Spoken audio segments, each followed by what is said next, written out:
What is up, guys? Zan from the Zan Madden YouTube channel, and I'm gonna need you to hit the like button today as well, because this should not be going on YouTube this early in Madden 24, but I appreciate the hell out of y'all. You guys have been really pushing this channel to new heights in Madden 24, and I really can't thank you guys enough for all the support. So today we're gonna show you guys how to get automatic in the red zone with the goal line fade, and there are a lot of changes to the goal line fade in this year's game. Short side, outside, slot, wide side. There's a lot to learn about this. So let's go ahead and get right into it today. This is a great route. And if you guys did not check out last week, we talked about the auto rocket animation for the red zone up route that you guys are looking at right there, as well as the shock wide receiver option route. Those are great in between the 20s when you've got a ton of field to move the ball, but down in the red zone where the difference in the game is decided, you got to come away with 7 instead of 3. This is going to be a video that is going to move the needle for you guys. So let's go ahead and take a look here. We're going to talk about the red zone fade, and really this is the inside the 10 fade, because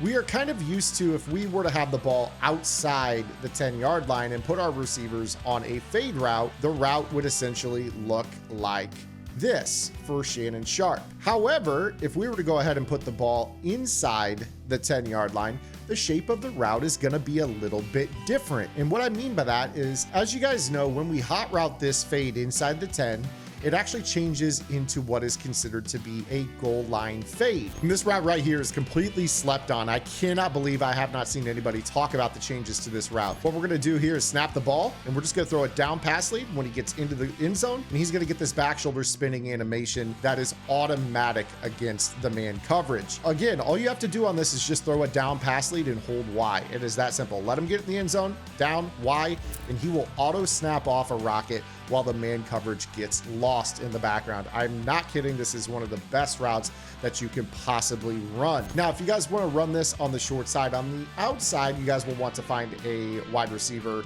that you guys can do this with. So let me go ahead and choose a different formation here. And if you're facing man-to-man on the outside, again, you'll just go ahead and put the red zone fade on the play, snap the ball, let him get into the end zone, throw a down pass lead, and you see that he's the only one who responds to the football when you have man-to-man on the outside. Now, when it comes to the wide side of the field, things are a little bit different. In fact, you don't really want to throw this to the wide side. So if I were to show this to Jerry Rice on the outside, you're going to see that it kind of gets pressed and it doesn't really do a good job. Now, here's where this is really interesting, because when you decide to work this to the wide side of the field out of the slot, it runs a completely different pattern that is absolutely money against man-to-man. So that was man-to-man. When it comes to zone coverage, you're definitely gonna have to make sure that you're occupying any flats.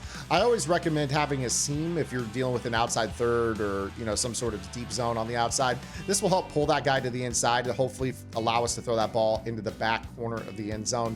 Again, you may wish to freeform this if you want, but if they're playing, you know, like a cover 3 shell or something to that effect, you're definitely gonna wanna have a fade and a streak in on the same side. This will help you significantly with pulling that zone to the inside.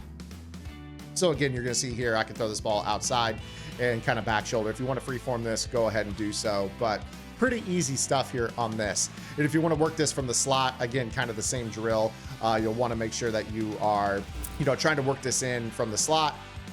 You know, obviously that's a lot tougher. You can't really throw that into the corner of the end zone in that particular case, because you're not really gonna be able to work that.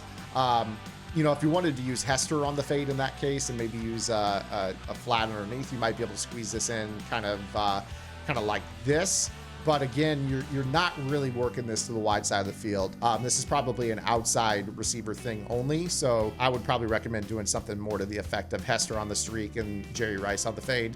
And then you can kind of throw this ball, you know, out in the front of the front pylon, or if you want to, you can freeform it to the back pylon. But that's how you pull an outside third with this particular route. It takes a little bit of practice. Obviously, you see here, I can get that ball completed to the wide side as well. So if that's something that you guys want to do, obviously go ahead. But there you guys have it. The red zone fade revamped in Madden 24. Gonna increase your efficiency down in the red zone, help you guys score more points. I hope you guys enjoyed today's video. If you did, make sure you guys give the video a thumbs up. If you have any questions, comments, concerns, or complaints, drop those below. Always want to hear what you think about the content here on the channel. We'll be back here tomorrow with our next video upload. Until then, this is Zan. Get in the lab and good luck.